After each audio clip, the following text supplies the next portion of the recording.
Hello everyone. Today we will be studying about accounting for partnership firm. मतलब partnership firms में accounts कैसे बनाए जाते हैं. आप सभी 11th क्लास में अकाउंटिंग प्रोसीजर्स पढ़ के आए हैं, राइट? सो अकाउंटिंग में क्या करते हैं?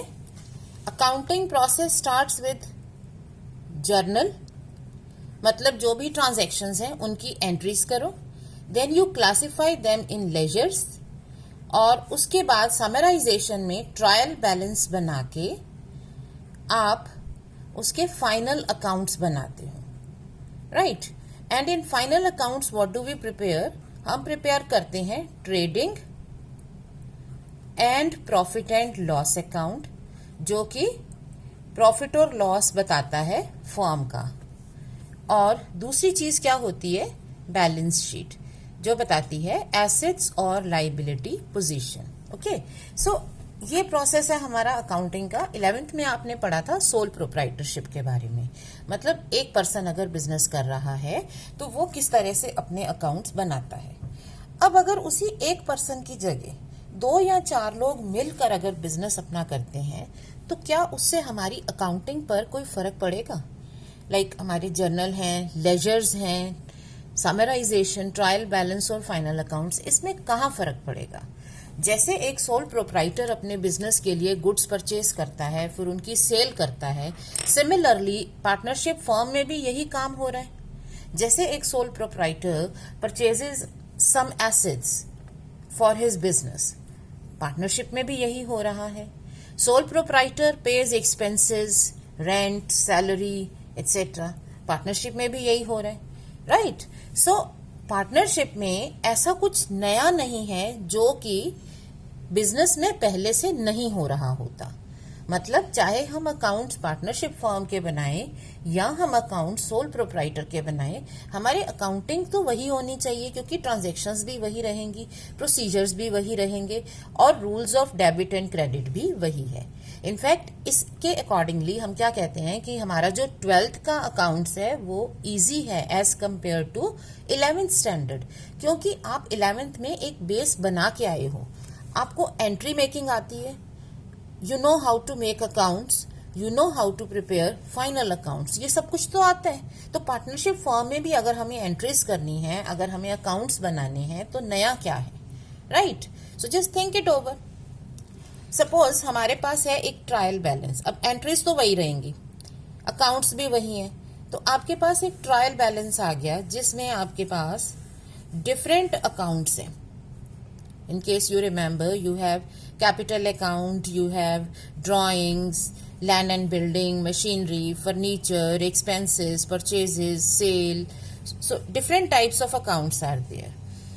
इस ट्रायल बैलेंस को लेके आप इससे फाइनल अकाउंट्स कैसे बनाते हो? आप इसमें 2 स्टेटमेंट्स बनाते हो. इसमें से कुछ अकाउंट्स चले जाते हैं trading and profit and loss account में.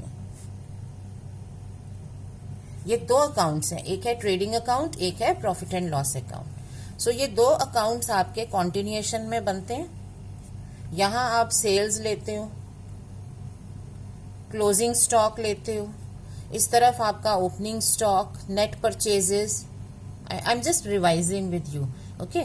फिर डायरेक्ट एक्सपेंसेस, मतलब जो फैक्ट्री एक्सपेंसेस हैं वो मैन्युफैक्चरिंग एक्सपेंसेस यहाँ आ जाते हैं, तो आपको मिल जाता है ग्रॉस प्रॉफिट. अब ये gross profit is the starting point for P&L. सो यहां से ये ग्रॉस प्रॉफिट यहां मूव कर जाता है. आप यहां का प्रॉफिट लेके यहां ग्रॉस प्रॉफिट लिख देते हो. अब इसमें आप एडजस्ट करते हैं office and administrative expenses, selling and distributional expenses. Okay, sale के सारे एक्सपेंसेस जैसे advertisement, salesman's commission etcetera, shop का खर्चा, वो सब इसमें आ जाता है. कुछ फाइनेंशियल चार्जेस हैं, जैसे आपने लोन ले रखे हैं तो वो चार्जेस भी आपको देने हैं. डेप्रिसिएशन आपकी फिक्स्ड एसेट्स का, ये भी यहीं पर राइट ऑफ हो जाता है. और ये कर करा के आपके पास क्या बच जाता है? Net profit. अब एक सोल प्रोप्राइटरशिप बिजनेस में ये नेट प्रॉफिट किसको मिलता है? ऑफ कोर्स ऑनर को, है ना? ऑनर को हक मिलता है सारे प्रॉफिट्स और लॉसेस का। सो ये जो अकाउंट आपका बना, इसमें जो प्रॉफिट या लॉस है वो ऑनर को दिया जाएगा। तो ये ऑनर के किस अकाउंट में जाता है? प्रॉफिट्स उसके कैपिटल अकाउंट में डालते हैं, क्योंकि ऑनर का एक अकाउंट चल रहा है, हमारे पास एक खाता खुला हुआ है कैपिटल अकाउंट, जिसमें हम सारे बैलेंसेस उसके डालते हैं। सो ये प्रॉफिट उसमें चला जाता है, लॉस हो उसमें से माइनस हो जाता है, ड्रॉइंग्स एडजस्ट होती हैं। नाउ सेकेंड पार्ट, जो इसमें बाकी अकाउंट्स बच जाते हैं वो हमारे चले जाते हैं बैलेंस शीट में।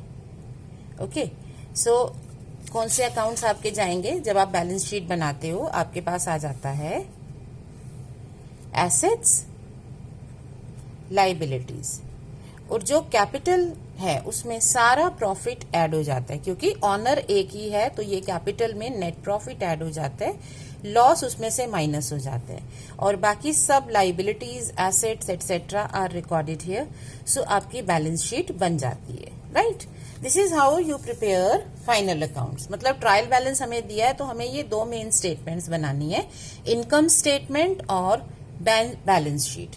इसमें अकाउंट्स कैसे डालते हो? जो नॉमिनल अकाउंट्स है, अगर आप ट्रेडिशनल क्लासिफिकेशन करते हो सो नॉमिनल अकाउंट्स सारे ट्रेडिंग एंड P&L में जाते हैं, और बैलेंस शीट में क्या चले जाते हैं? रियल और पर्सनल अकाउंट्स। और अगर आप मॉडर्न क्लासिफिकेशन समझते हो तो ट्रायल बैलेंस में से सारी इनकम्स और एक्सपेंसेस के अकाउंट्स ट्रेडिंग एंड P&L में जाते हैं, all assets, liabilities and capital ये आते हैं बैलेंस शीट में। तो हमारा अकाउंट बनाना एक बहुत आसान सा काम हो जाता है, हमें अकाउंट्स इधर उधर शिफ्ट करने हैं। अब यही चीज अगर हम सोल प्रोप्राइटर से हटा के पार्टनरशिप की तरफ ले आए तो अब क्या होगा? यहां पर जो प्रॉफिट है, अब ये प्रॉफिट किसको बिलोंग करता है? प्रॉफिट अभी भी ऑनर का है, लेकिन जहां ये प्रॉफिट पहले सिर्फ एक ऑनर का था, अब ये प्रॉफिट सारे पार्टनर्स को बिलोंग करते हैं। कहने का मतलब है कि अगर आपके पास 3 पार्टनर्स हैं तो ये प्रॉफिट तीनों में बंटेगा, अगर 2 हैं तो दोनों में बंटेगा। सो हमें इसके बीच में एक स्टेटमेंट लानी पड़ेगी जो इस प्रॉफिट को बांटेगी, मतलब इसका बंटवारा होगा, जिसे हम इंग्लिश में कहते हैं अपॉर्शनमेंट। अपॉर्शनमेंट मतलब डिस्ट्रीब्यूशन। सो इन बिटवीन जब हम पार्टनरशिप के अकाउंट्स बनाते हैं तो हमारे अकाउंट्स वही चल रहे हैं, लेकिन ये जो 2 स्टेटमेंट्स हमने बनाई इनके बीच में एक और स्टेटमेंट बन जाती है, वो है P&L एप्रोप्रिएशन अकाउंट। देखो, आपने ग्रॉस प्रॉफिट निकाला, ओके, ये ग्रॉस प्रॉफिट निकला आपके ट्रेड से या मैन्युफैक्चरिंग एक्टिविटी का, उसको आपने एडजस्ट किया और नेट प्रॉफिट निकाला। अब इस नेट प्रॉफिट को पार्टनर्स को बांटना है तो आपको एक अकाउंट और बनाना है, वो है P&L एप्रोप्रिएशन अकाउंट। सो इसका स्टार्टिंग पॉइंट क्या होना चाहिए? ये स्टार्ट होगा ये नेट प्रॉफिट जो हमने कैलकुलेट किया है, मतलब by net profit transferred from P&L। सो इससे ये स्टार्ट होगा। अब ये प्रॉफिट पार्टनर्स में दूसरी तरफ हम बांट के दिखाएंगे। मान लो आपका प्रॉफिट 50,000 आया, तो अब ये 50,000 आपके 3 पार्टनर हैं, सपोज A, B और C। तो वो A, B और C में कैसे बटेगा, किस तरह से बांटेंगे, ये हमें अब करना है। सो हमारे फाइनल अकाउंट्स या अकाउंटिंग फॉर पार्टनरशिप में मेनली ये चीज है। इसके अलावा क्या है, जब ये आप प्रॉफिट्स पार्टनर को बांटोगे तो उसके साथ साथ आपको उनके कैपिटल अकाउंट्स भी एडजस्ट करने होंगे, क्योंकि ये उनके कैपिटल में जाना है। सो जो कुछ उन्हें दिया जाएगा वो कैपिटल में भी एडजस्ट होगा। तो हमारा काम जो है वो सिर्फ छोटा सा है कि हमें ये प्रॉफिट पार्टनर्स में बांटना है और हमें उनके कैपिटल अकाउंट्स बनाने हैं। यहाँ अब जब हम प्रॉफिट बांटते हैं तो हमारे पास 2 ऑप्शन होते हैं। ऑप्शंस क्या हैं पार्टनरशिप में पार्टनर्स को प्रॉफिट बांटने के, कि एग्रीमेंट है या नहीं। मतलब जो P&L एप्रोप्रिएशन अकाउंट है, profit and loss appropriation account, ये किस तरह से बनेगा, इसके 2 केसेस है। कौन कौन से? एक केस है जब आपके पास देयर इज नो एग्रीमेंट, मतलब पार्टनर्स ने कोई एग्रीमेंट ही नहीं किया कि कैसे प्रॉफिट को बांटें। और दूसरा केस क्या है? When you have partnership deed. So उसके अकॉर्डिंगली हमें पार्टनरशिप में प्रॉफिट्स एंड लॉसेस पार्टनर्स में बांटनी है। मतलब एग्रीमेंट नहीं है तो क्या होगा, एग्रीमेंट है तो क्या होगा। इन दो केसेस के अंदर हम ये अकाउंट बनाना सीखते हैं। अब इस अकाउंट में हमें एक चीज अभी तक समझ में आई है कि इस अकाउंट का स्टार्टिंग पॉइंट क्या है, नेट प्रॉफिट। तो जो प्रॉफिट आपने निकाला है उसको सही से आपको बांटने के लिए जरूरी है कि सबसे पहले जो प्रॉफिट हम यहाँ पर लिखें वो करेक्ट होना चाहिए। कई बार हमें एग्जाम्स में, जैसे आप पहले भी एक क्वेश्चंस में करते हो, हमें कंफ्यूज करने के लिए या हमसे हमारी नॉलेज को टेस्ट करने के लिए एग्जामिनर हमें कुछ एडजस्टमेंट्स दे देता है जो अभी प्रॉफिट में डाली नहीं है, तो वो हमें प्रॉफिट में डालनी पड़ेगी। अब इसमें हमें ध्यान क्या रखना है कि प्रॉफिट शुड बी करेक्ट, मतलब सारे एक्सपेंसेस लिखने के बाद प्रॉफिट आना चाहिए। अब इसमें एक्सपेंसेस किस तरह से लिखते हैं, जितने भी एक्सपेंसेस हैं वो आपके डेबिट साइड में आते हैं, मतलब वो आपके प्रॉफिट को कट कर देते हैं। तो अगर आपका एग्जामिनर ये कहता है कि कुछ एक्सपेंसेस हम लिखना भूल गए हैं या कुछ इनकम हम लिखना भूल गए हैं, तो आप क्या कहोगे कि ठीक है, पहले उसे लिखो, प्रॉफिट को ठीक करो, जब ये प्रॉफिट सही होगा तब हम प्रॉफिट को बांटेंगे। तो तभी आप ये प्रॉफिट का डिस्ट्रीब्यूशन कर सकते हो जब आपके पास प्रॉफिट करेक्ट होगा। अब इसमें प्रॉफिट को बांटने के लिए जो दो हमारे पास मेथड्स हैं, मेथड 1 एंड मेथड 2। अब हम स्टार्ट करते हैं preparing profit and loss appropriation account. इसमें दो केसेस बनते हैं। Case 1, when there is no partnership agreement. अगर आपके पास कोई भी पार्टनरशिप एग्रीमेंट नहीं है, मतलब पार्टनर्स ने जब पार्टनरशिप शुरू की तो उन्होंने कोई भी एग्रीमेंट नहीं किया कि हमें आपस में किस तरह से प्रॉफिट्स लॉसेस वगैरह बांटने हैं। जैसे जब पार्टनर्स काम करते हैं मिलके तो वो बिजनेस में पैसा लगाते हैं, सो वो डिसाइड कर सकते हैं कि हमें आपस में इंटरेस्ट ऑन कैपिटल देना है या नहीं देना है। वो डिसाइड कर सकते हैं सैलरी मिलेगी या नहीं मिलेगी। दे कैन डिसाइड कि पार्टनर्स को कोई कमीशन मिलेगी, उनके काम का रेम्यूनरेशन मिलेगा या नहीं मिलेगा। लाइकवाइज ड्राइंग्स वगैरह भी, और उन पर इंटरेस्ट डिसाइड होता है। सो हमारी जो पार्टनरशिप की जो टर्म्स हैं वो डिसाइड होती हैं पार्टनरशिप एग्रीमेंट से। और अगर हमारे पास कोई एग्रीमेंट नहीं है, इसका मतलब पार्टनरशिप की कोई टर्म्स नहीं है। और अगर हमारे पास पार्टनरशिप एग्रीमेंट ना हो, मतलब कोई रिटर्न टर्म्स ना हो, तो हमें किसको देखना पड़ता है, हमें देखना पड़ता है पार्टनरशिप एक्ट की ओर। और पार्टनरशिप एक्ट कहता है कि in case there is no agreement, अगर कोई एग्रीमेंट नहीं है, then the profit will be divided among all partners in equal ratio। कहने का मतलब क्या है कि जब प्रॉफिट है आपका वो सब में बराबर बटेगा। So if you have 2 partners तो वो हाफ हाफ बट जाएगा। इफ यू हैव 3 पार्टनर्स तो वो तीनों के 3 हिस्से होंगे, तो 1/3 मिलेगा। 4 पार्टनर है, 1/4 हो जाएगा। तो जितने पार्टनर्स हैं सब में इक्वल बांट दो। और पार्टनरशिप एक्ट पार्टनर्स को कोई भी एक्स्ट्रा बेनिफिट अलाउ नहीं करता। Strictly no to interest on capital. तो अगर आपने एग्रीमेंट नहीं किया तो आपको कोई इंटरेस्ट ऑन कैपिटल नहीं मिलेगा। नो टू सैलरी और कमीशन, ना आपको सैलरी मिलेगी, ना कमीशन मिलेगा, ना ही किसी और तरह की रेम्यूनरेशन मिलेगी। और ना ही कोई आपका डिसइंसेंटिव है for drawings. So no interest on drawing. तो अगर कोई पार्टनर पैसा ज्यादा ड्रॉ कर रहा है, कम कर रहा है, इट डजंट मैटर, क्योंकि आपने एग्रीमेंट नहीं किया तो आप उससे इंटरेस्ट नहीं ले सकते हो। सो कोई भी चीज पार्टनर्स को नहीं दी जा सकती। इसका मतलब हमारे P&L एप्रोप्रिएशन अकाउंट में, जिसमें हमने प्रॉफिट्स का डिस्ट्रीब्यूशन बताना है, तो अब प्रॉफिट को किसी और तरह से हम काट ही नहीं सकते। ना इंटरेस्ट देना है, ना इंटरेस्ट लेना है, ना सैलरी देनी है, कुछ नहीं करना, सिर्फ प्रॉफिट सीधे उसको रेशो में बांट देना है, इक्वल रेशो में। हाँ, 2 चीजें हैं जो पार्टनरशिप एक्ट अलाउ करता है। ये अलाउ करता है इंटरेस्ट ऑन लोन, मतलब अगर किसी पार्टनर ने फर्म को लोन दे रखा है तो उसको लोन पर इंटरेस्ट अलाउड है। इसका बहुत सिंपल रीजनिंग है। जब आप किसी को लोन देते हो तो वो लोन आप ऑनर की कैपेसिटी में नहीं दे रहे हो, बिजनेसमैन की कैपेसिटी में नहीं दे रहे हो।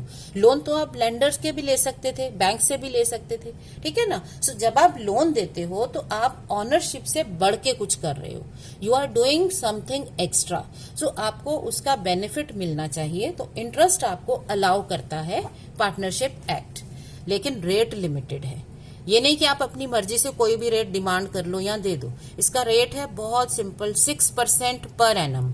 पर एनम का मतलब होता है कि जब से लोन दिया जाएगा तब से इंटरेस्ट शुरू होगा, ठीक है। सो अगर आप एक पर्टिकुलर ईयर में, मान लीजिए 1 जुलाई को लोन देते हो, तो आपका ईयर खत्म होता है 31 मार्च को। सो 1 जुलाई से 31 मार्च 9 मंथ्स का इंटरेस्ट मिलेगा। सो इंटरेस्ट मिलेगा बट 6% पर एनम। आप उससे ज्यादा ना मांग सकते हो, ना कोई दूसरा पर्सन आपको उससे कम या ज्यादा दे सकता है। दूसरी चीज जो ये अलाउ करता है वो है रेंट टू अ पार्टनर। लेकिन हम रेंट कब लेते या देते हैं? जब हमने कोई प्रॉपर्टी दी होती है। इसका मतलब अगर किसी पार्टनर ने अपनी किसी प्रॉपर्टी को बिजनेस में लगाया है, मान लीजिए आपका जो बिजनेस है अभी राइट नाउ आपके पास इतने फंड्स नहीं है कि आप कोई शॉप या कोई बिल्डिंग रेंट पे लो और वहां पर अपनी फैक्ट्री खोलो या कुछ है, तो एक पार्टनर अपने घर के ही एक फ्लोर पे ये काम करता है, उसने अलाउ किया है, तो उस फ्लोर का उसको रेंट देना होगा। क्यों? क्योंकि ये जो फैसिलिटी मिल रही है आपके बिजनेस को वो ऑनर का काम नहीं था, ये फैसिलिटी आपको मिली है आपको एज अ रेंट देने के अगेंस्ट, ठीक है। सो ये ऑनर से बढ़ के कुछ एक्स्ट्रा कर रहे हो फर्म के लिए, इसलिए आपको ये फैसिलिटी मिलती है। जबकि जो बिजनेस में काम करना है, बिजनेस में कैपिटल लगाना है, ये एक ऑनर का काम होता है। जब आप बिजनेस खोलते हो तो आपका ऑब्लिगेशन है कि उस बिजनेस में काम करो, उस बिजनेस पर टाइम लगाओ, उस बिजनेस में पैसा लगाओ। सो जो आप कैपिटल लगाते हो, जो काम पे टाइम लगाते हो, उनके अगेंस्ट आपको कुछ नहीं मिलेगा। हाँ, आप ऑनर के अगेंस्ट किसी और कैपेसिटी में आप फर्म को हेल्प करते हो, लोन देके, रेंट पर अपनी प्रॉपर्टी देके, तो ये दोनों चीजें एक्ट अलाउ करता है। सो हमें क्या समझना है? P&L एप्रोप्रिएशन अकाउंट में सिर्फ इंटरेस्ट ऑन लोन और रेंट अलाउड है, बाकी कुछ नहीं मिलेगा और सब कुछ इक्वल बंटेगा। इसमें एक और चीज है, ये जो लोन पर इंटरेस्ट है या जो रेंट है, ये एक चार्ज है। चार्ज का मतलब ये होता है कि ये आपके प्रॉफिट की कैलकुलेशन में कटेगा। सो ये प्रॉफिट का डिस्ट्रीब्यूशन नहीं है, इसको लगाने के बाद प्रॉफिट कैलकुलेट होगा। मतलब जब हम यहां पर P&L एप्रोप्रिएशन अकाउंट बनाएंगे पार्टनर्स का, तो इस अकाउंट में स्टार्टिंग पॉइंट क्या है आपका? बाय नेट प्रॉफिट, क्योंकि ये इन कॉन्टिन्यूएशन अकाउंट बनता है P&L के बाद। सो P&L से, प्रॉफिट एंड लॉस अकाउंट से जो प्रॉफिट निकला वो इसका स्टार्टिंग पॉइंट है, लेकिन ये प्रॉफिट करेक्ट होना चाहिए। इसका मतलब ये profit after all charges including interest on partners loans, अगर किसी पार्टनर ने लोन दे रखा है या उसको रेंट देना है, उस सब को चार्ज करने के बाद लगेगा, ठीक है। और दूसरी तरफ क्या होगा? दूसरी तरफ इसको बांटना है, तो बांटने के लिए हमें कुछ और नहीं देना, सारा प्रॉफिट, ये जो प्रॉफिट आपने यहां लिखा, ये सारा प्रॉफिट पार्टनर्स में ट्रांसफर हो जाएगा। Net profit transferred to A's capital account, B's capital account, मतलब जो भी पार्टनर्स के नाम हैं, सीज कैपिटल अकाउंट। सो ये प्रॉफिट तीनों पार्टनर्स या 4 पार्टनर्स या 2 पार्टनर्स में इक्वल रेशो में डिस्ट्रीब्यूट हो जाएगा। So this is how you prepare it. So suppose आपको क्वेश्चन में कह दें कि 3 पार्टनर्स मिलके बिजनेस कर रहे हैं, A, B और C। सपोज उनका प्रॉफिट है 48,000, ठीक है। सो ये 48,000 तीनों में 1/3 1/3 1/3 बट जाएगा। अगर 2 पार्टनर्स हैं तो 24,000 बट जाएगा।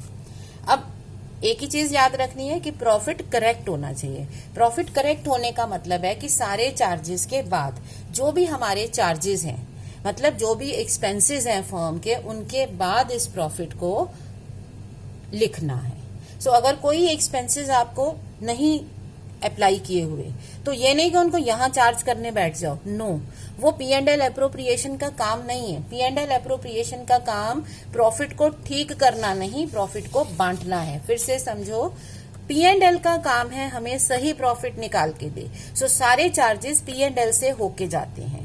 P&L अप्रोप्रिएशन का काम है प्रॉफिट को पार्टनर्स में बांटना, तो अगर पार्टनर को उनके पार्टनर की कैपेसिटी में एज ए पार्टनर उनको इंटरेस्ट ऑन कैपिटल मिलेगा, सैलरी मिलेगी, वो इसमें लिखा जाएगा, पार्टनर के नाम आएंगे। बट अगर पार्टनर को कुछ देते हो not as a partner but as a landlord, as a lender, तो वो भी चार्जेस में आएगा। एक और डिफरेंस है चार्जेस और डिवीजन का, डिस्ट्रीब्यूशन का। जो चार्जेस हैं वो हमें हर हाल में पे करने पड़ते हैं। मान लो आपके पास किसी साल प्रॉफिट कम है, तो क्या आप ये कह सकते हो अपने वर्कर्स को कि इस साल प्रॉफिट नहीं हुआ, हम सैलरी भी नहीं देंगे? उन्होंने तो काम किया है ना, वो तो सर्विस दे रहे थे आपको, तो आपको तो पेमेंट करनी पड़ेगी। सो एक्सपेंसेस जो होते हैं वो सारे डिडक्टेबल होते हैं, whether you have a profit और यू हैव अ लॉस। लेकिन जो डिस्ट्रीब्यूशन है ये तभी होता है जब आपके पास प्रॉफिट होता है, ठीक है। सो यहां पर आपको जो भी डिस्ट्रीब्यूट करोगे पार्टनर्स को, चाहे सैलरी दोगे चाहे रेम्यूनरेशन दोगे, वो आप तभी दोगे जब यहां प्रॉफिट होगा। लेकिन चार्जेस आपको हमेशा पे करने हैं। इसका मतलब ये जो रेंट और इंटरेस्ट ऑन लोन है ये हमेशा चार्जेबल होगा, हमेशा आपको देना पड़ेगा, चाहे आपके पास प्रॉफिट है या लॉस है। लेकिन ये चीजें तब मिलती हैं, इंटरेस्ट वगैरह, इंटरेस्ट ऑन कैपिटल, सैलरी, जब आपके पास प्रॉफिट्स होते हैं। क्योंकि आप जब प्रॉफिट का बंटवारा कर रहे हो तो प्रॉफिट का बंटवारा कर रहे हो मतलब प्रॉफिट होना चाहिए। जो चीज होगी उसे ही तो बांटोगे, जो चीज है ही नहीं उसे कैसे बांट सकते हैं?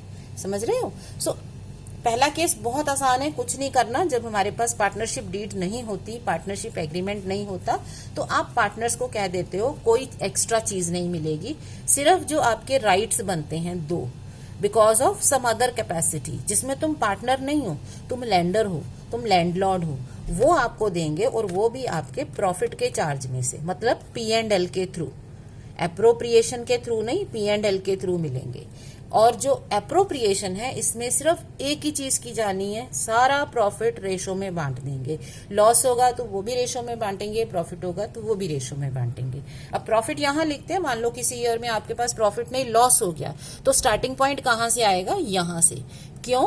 क्योंकि ये स्टेटमेंट कॉन्टिन्यूएशन में थी P&L से, तो प्रॉफिट यहां आ रहा है, लॉस यहां आ रहा होगा, तो जब लॉस यहां होगा तो उसका कैरी ओवर यहां हो जाएगा डेबिट साइड में। सो लॉसेस यहां लिख के क्रेडिट से पार्टनर्स में चले जाते हैं, प्रॉफिट्स क्रेडिट साइड में ट्रांसफर होते हैं फ्रॉम डेबिट, और फिर उनको पार्टनर्स में ट्रांसफर कर दिया जाता है। बाकी इसमें सेम टू सेम आपके वही बैलेंस शीट, वही सब कुछ बनेगा। कैपिटल अकाउंट हम सीखेंगे इसके बाद नेक्स्ट टाइम, ठीक है। सो अब हम समझते हैं P&L एप्रोप्रिएशन अकाउंट के बारे में। So I'm taking a few questions to understand P&L appropriation account. Okay, so read it. A and B entered into a partnership on 1st April 2017 without any agreement. तो agreement नहीं है तो क्या होगा? सबसे आसान काम है, कुछ पार्टनर्स को नहीं देना। Anyhow, they introduced capital of 2 lakh and 1 lakh, वो कैपिटल लेके आए हैं। एग्रीमेंट नहीं है, इसे हाईलाइट कर लो, अंडरस्टैंड कर लो। Okay, at the end of the year they had a profit of 80,000, so profit आ गया 80,000।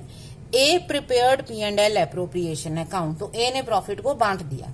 सो हमें चेक करना है ये ठीक है या नहीं। सो ए ने प्रॉफिट क्रेडिट में लिख दिया, विच इज करेक्ट, क्योंकि स्टार्टिंग पॉइंट प्रॉफिट है, वो P&L अकाउंट के डेबिट में शो होता है, तो यहां क्रेडिट में आ जाएगा। अब देखते हैं ए ने क्या किया है। A has given interest on capital. हाँ, तो अब आप बताओ, अगर हमारे पास एग्रीमेंट नहीं है तो क्या किसी पार्टनर को इंटरेस्ट ऑन कैपिटल मिलेगा? नहीं, this should not be allowed. Salary, अब उसने खुद को सैलरी भी दे दी, not allowed. Commission, not allowed.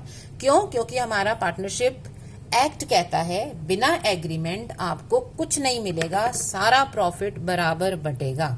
अब इसमें यहाँ ए ने अकाउंट बनाया तो इसने ए ने एक और प्रॉब्लम कर दी, उसने प्रॉफिट्स को भी अपने हिसाब से ज्यादा बांट दिया। परहैप्स ही थिंक्स कि वो तो पैसा ज्यादा लगा रहा है ना, तो उसे प्रॉफिट भी ज्यादा मिलेगा। लेकिन ये लॉजिक नहीं चलता। जब आप लॉ के अंडर काम करते हैं तो लॉ कहता है कि पार्टनर्स में सारे प्रॉफिट्स इक्वल बंटेंगे। अगर आपको कुछ भी चाहिए था, you wanted interest on capital, you want salary, you want commission, you want more और लेस प्रॉफिट, आपको इसका एग्रीमेंट करना था। सो अगर आपने एग्रीमेंट नहीं किया then you cannot get anything else. तो आपको एग्रीमेंट के बिना कुछ नहीं मिल सकता। सो यहां पर भी हम अगर इस अकाउंट को करेक्ट करेंगे, जैसे इसने कहा है, रीजनिंग क्या देंगे, इसकी रीजनिंग क्या है कि without partnership agreement partnership act doesn't allow interest on capital, salary and commission. So अब P&L एप्रोप्रिएशन अकाउंट जो हम सही से ड्रॉ करेंगे, उसका स्टार्टिंग पॉइंट क्या है, by net profit of the year. So net profit हो गया 80,000, ये प्रॉफिट है। ओके, अब इस प्रॉफिट को पार्टनर्स में बांटना है, बट पहला check, profit should be correct. तो पूरे क्वेश्चन में कुछ ऐसा नहीं दे रखा जो ये लगे कि ये प्रॉफिट ठीक नहीं है, इसमें कुछ मिस्टेक हो गई है। अगर कोई मिस्टेक है तो सॉल्व करनी पड़ती है, और सॉल्व करके करेक्ट प्रॉफिट यहां लिखते हैं। सो अब हमें क्या करना है, इसे पार्टनर्स में बराबर बांट देना है। सो आप क्या करोगे, टू नेट प्रॉफिट, इसे डिविजिबल प्रॉफिट भी कहते हैं, transferred to A's capital account, B's capital account. So दोनों के कैपिटल अकाउंट में चला जाएगा। कितना कितना, क्योंकि आपका प्रॉफिट 80,000 है, सो दोनों में बराबर, दो पार्टनर्स हैं तो रेशो क्या हो गई, 1:1, एक एक। So half and half. So 40,000 A को मिलेगा, 40,000 बी को मिलेगा। सो ये करेक्ट नहीं है। करेक्ट क्या है, जब भी पार्टनरशिप एग्रीमेंट नहीं होता, वेरी सिंपल, सारा प्रॉफिट उठाओ, पार्टनर्स में बांट दो। ठीक है, अब नेक्स्ट क्वेश्चन देखते हैं। A and B are in partnership without any agreement. Again कोई एग्रीमेंट नहीं है तो हमारा काम बहुत आसान है, हमें सिर्फ प्रॉफिट को बांटना है इक्वली। ओके, यहां एक और चीज है, during the current year in October, current year है 2018-19 और ये अक्टूबर में, तो करेंट ईयर 18-19 आप समझते हो, it starts from 1 April ends on 31 March of the next year. तो हमारा करेंट ईयर 1 अप्रैल 2018 से 31 मार्च 2019 तक का है। इस ईयर में अक्टूबर 1 को बी ने लोन दे दिया, यहां लोन आ गया, कितने मंथ्स के लिए आ गया, अक्टूबर से है, इसका मतलब 6 मंथ्स के लिए लोन आ गया।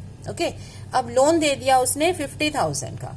Secondly, business is carried from A's property and its rent is 15,000 per annum. Rent है 15,000 पर एनम। तो ये जो रेंट और इंटरेस्ट होता है, ये क्या होते हैं, हमारे चार्जेबल एक्सपेंसेस। चार्जेबल एक्सपेंसेस क्योंकि ये आप उनको पार्टनर का काम करने के नहीं दे रहे हो, ये दे रहे हो उनकी अलग कैपेसिटी में।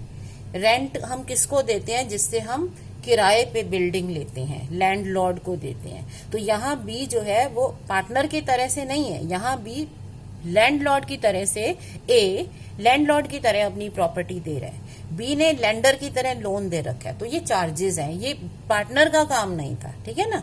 सो ये दो चीजें हैं जो हमें पहले देनी है।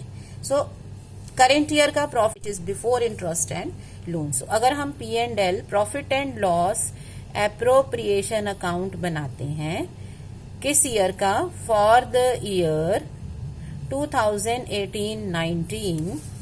सो हमें कुछ नहीं करना है इसमें, सिर्फ प्रॉफिट को उठाना है, करेक्ट प्रॉफिट को लेना है और उसको पार्टनर्स में इक्वल बांट देना है। ठीक है। सो यहां हमारा अकाउंट का स्टार्टिंग पॉइंट है बाय नेट प्रॉफिट। सो कितना प्रॉफिट है, प्रॉफिट है 1,80,000। क्या ये करेक्ट है, नो। क्यों, ये तो इंटरेस्ट और रेंट के बिना है, तो हमें एक नोट देना पड़ेगा, profit, net profit before interest and rent. क्योंकि ये मैं आपको फिर से बता रही हूं, एग्जामिनर के पास ज्यादा हमारे को कुछ कॉम्प्लेक्स क्वेश्चंस नहीं है देने को, क्योंकि कुछ नहीं करना, सब कुछ बराबर बांटना है। तो वो सिर्फ क्या कर सकता है, वो हमें कंफ्यूज कर सकता है कि देखो हमने इस प्रॉफिट में ये एडजस्टमेंट्स नहीं किए हैं, इनको तुम कर लो। तो क्योंकि हम एक ही अकाउंट बना रहे हैं, सो बाय डिफॉल्ट कई बार स्टूडेंट्स इसी में उसको एडजस्ट कर लेते हैं, भाई माइनस करना है ना यहाँ दे दो। But it is not like this. जो चार्जेस होती हैं वो P&L का काम है, जो डिस्ट्रीब्यूशन जो है वो एप्रोप्रिएशन का काम है। सो ये चार्जेस होते हैं, इंटरेस्ट ऑन लोन और रेंट चार्जेस हैं, तो वो P&L में जाने चाहिए थे। अब क्योंकि हम P&L तो बना नहीं रहे हैं, तो हम एक स्टेटमेंट के थ्रू लेस कर देंगे interest on loan and rent. ठीक है, तो ये दो चीजें हमें लेस कर देनी है। अब इंटरेस्ट ऑन लोन कितना हो गया, 50,000 का लोन था। सो कितना इंटरेस्ट अलाउड है, पार्टनरशिप एक्ट कहता है अगर तुमने एग्रीमेंट नहीं किए तो 6% पर एनम, और क्योंकि 6 मंथ्स के लिए लोन रहा हमारे पास, तो ये कितना हो जाएगा 1500 रुपीज। ओके, ये आ जाएगा। और रेंट कितना है, रेंट है 15,000। ओके, तो ये दोनों चीजें इसमें से माइनस हो जाएंगी। सो कितना आ जाएगा,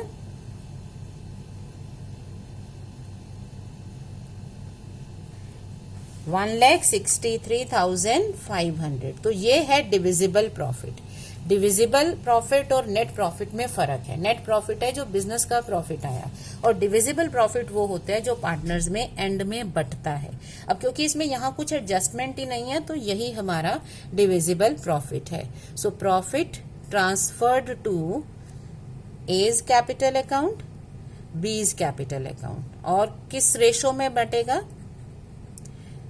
अब आपको वो रेशो कैपिटल वगैरह बता के कंफ्यूज कर सकते हैं, लेकिन हमें कंफ्यूज नहीं होना। पार्टनरशिप डीड के बिना सब कुछ बराबर बंटना है, तो चाहे प्रॉफिट है या लॉस है ये इक्वल बंटेगा। सो हाफ और हाफ दोनों पार्टनर्स को। सो 81,750 ईच ये मिल जाएगा। तो ये इनके कैपिटल्स में चला जाएगा, वहां पर ऐड हो जाएगा, right. So let us take up another question to understand it further.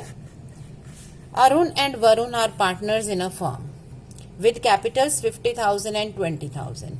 Arun has also given loan to the firm. So Arun का लोन भी पेंडिंग चल रहा है। अरुण ने लोन दे रखा है 10,000.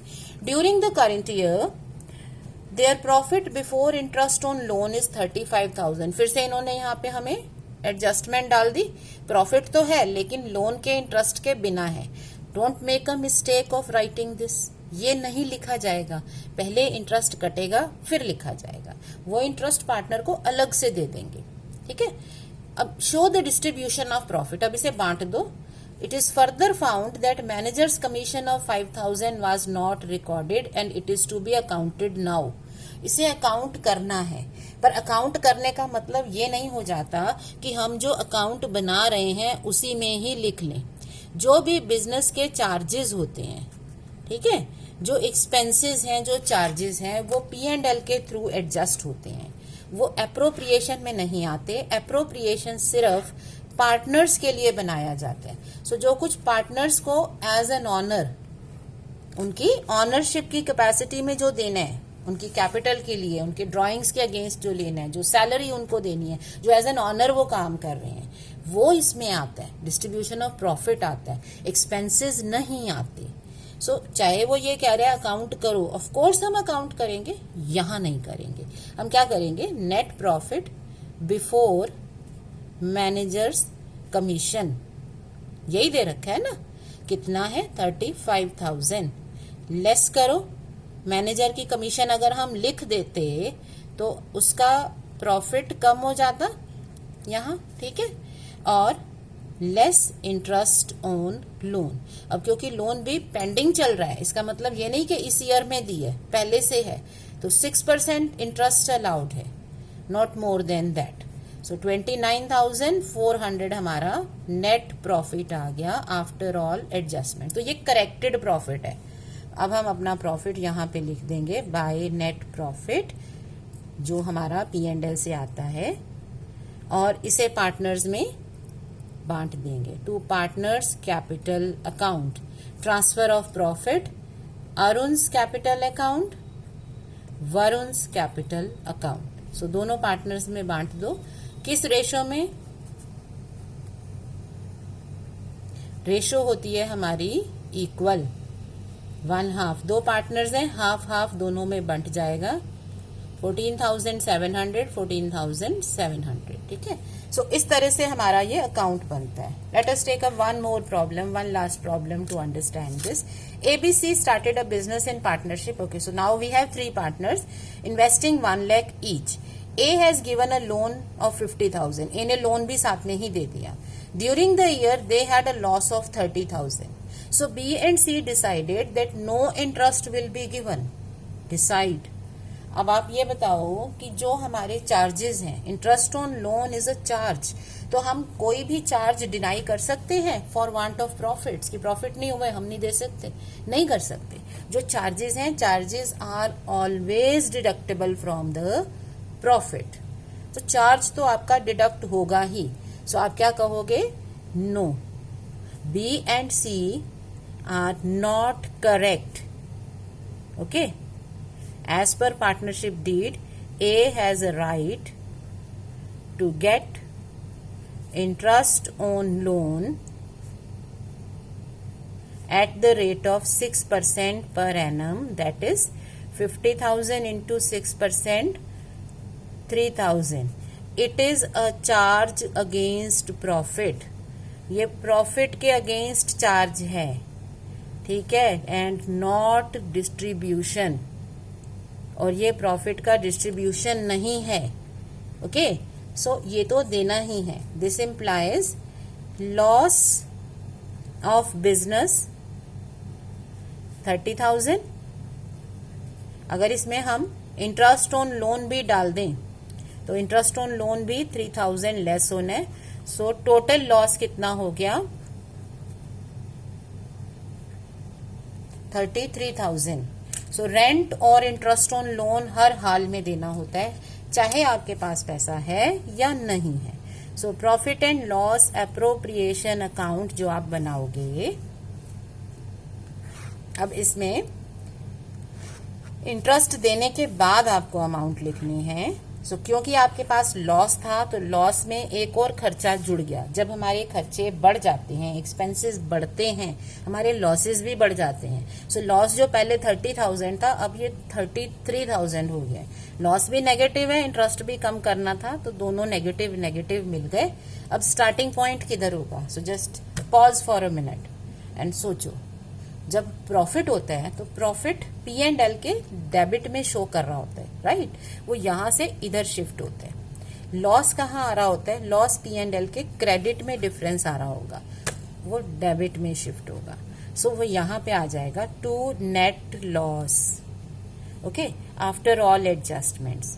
सो by net loss transferred to partners capital account A, B and C। So ये loss तीनों पार्टनर्स को मिल जाएगा। किस रेशो में? अब क्योंकि 3 पार्टनर हैं, 1/3, 1/3, 1/3। रेशो क्या है? 1:1:1। So total ratio 3। ये ऐसे रेशो बांटते हैं, है ना? सो 11,000 ईच, 11,000 तीनों पार्टनर्स में बंट जाएगा। So this is how we prepare P&L appropriation account. फिर से याद रखो, P&L एप्रोप्रिएशन अकाउंट की खास बात क्या है? P&L appropriation account is an appropriation of profit.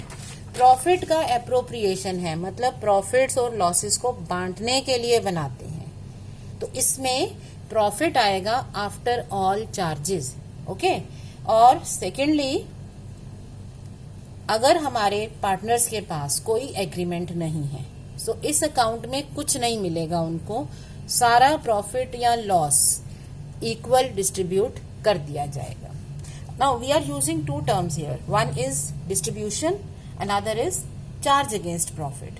अब इनमें डिफरेंस कई बार आ जाता है, so we need to understand. So what is the charge against profit? Charge against profit is a kind of expense which is to be written in all the cases. मतलब समझ रहे हो? मतलब it is to be provided for whether firm has profit or not. So it is recorded in P&L account. Whereas appropriation का nature क्या होता है कि it is to be provided, it is in the form of distribution. ये profit का distribution है और ये क्या है, चार्ज है. It is against profit. So it is to be recorded in P&L account. Whereas appropriation record किस में होता है, P&L एप्रोप्रिएशन अकाउंट में. ठीक है, जो एप्रोप्रिएशंस होंगे वो P&L एप्रोप्रिएशन अकाउंट में जाएंगे. व्हेन, कब देंगे. चार्जेस हम देते हैं इन ऑल केसेस, सभी केसेस में दिया जाएगा, whether we have profit or not. But appropriation कब होगा, when firm has profits. अगर प्रॉफिट है तो आप सैलरी भी दे सकते हो, इंटरेस्ट ऑन कैपिटल भी दे सकते हो, कमीशन भी दे सकते हो. ठीक है, लेकिन अगर नहीं है तो आप नहीं दोगे. सो व्हेन मेड, चार्जेस को आपको हमेशा हर केस में देना ही है. जैसे अभी हमने एग्जांपल में देखा था, चाहे हमारे पास प्रॉफिट है या नहीं है, लॉस है तब भी चार्जेस तो देने पड़ेंगे. बट एप्रोप्रिएशन तब होता है जब प्रॉफिट होते हैं. Priority, of course charges have priority,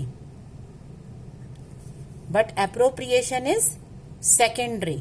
secondary का मतलब होता है कि आपके पास जब इनकम आ रही है तो पहले सारे चार्जेस कटते हैं, फिर जो बच जाता है वो सेकेंड शीट में आता है. सो it is prepared, this account, इसके लिए जो P&L अकाउंट है वो प्रिपेयर करते हो बिफोर P&L एप्रोप्रिएशन अकाउंट. और इसका जो अकाउंट है वो सेकेंडरी है, वो P&L के बाद बनता है. एग्जाम्पल्स क्या हैं, जो आपके चार्जेस होते हैं, ऑल टाइप ऑफ एक्सपेंसेस, सारे एक्सपेंसेस. और पार्टनर से रिलेटेड क्या है, पार्टनर्स इंटरेस्ट ऑन लोन और rent to a partner. But जो डिस्ट्रीब्यूशन है, अपॉर्शनमेंट है, इसमें क्या क्या आता है, interest on capital, interest on drawing, okay, salary, commission, remuneration, तो ये सब इसमें आते हैं. सो चार्जेस और एप्रोप्रिएशन में बेसिक डिफरेंस है. चार्जेस जाते हैं P&L अकाउंट में, एप्रोप्रिएशन जाता है P&L एप्रोप्रिएशन अकाउंट में. चार्जेस जाते हैं हर हाल में, चाहे प्रॉफिट है या लॉस है, चार्जेस तो देने पड़ते हैं. बट एप्रोप्रिएशन तभी होता है जब प्रॉफिट होता है. ठीक है, सो ये जो कुछ इसके पॉइंट्स हैं जो अकाउंटिंग के लिए जरूरी हैं, इनको याद रखना है. So I hope this P&L appropriation account when there is no agreement is clear to you. So next time हम पढ़ेंगे P&L appropriation account with agreement. Right, thank you.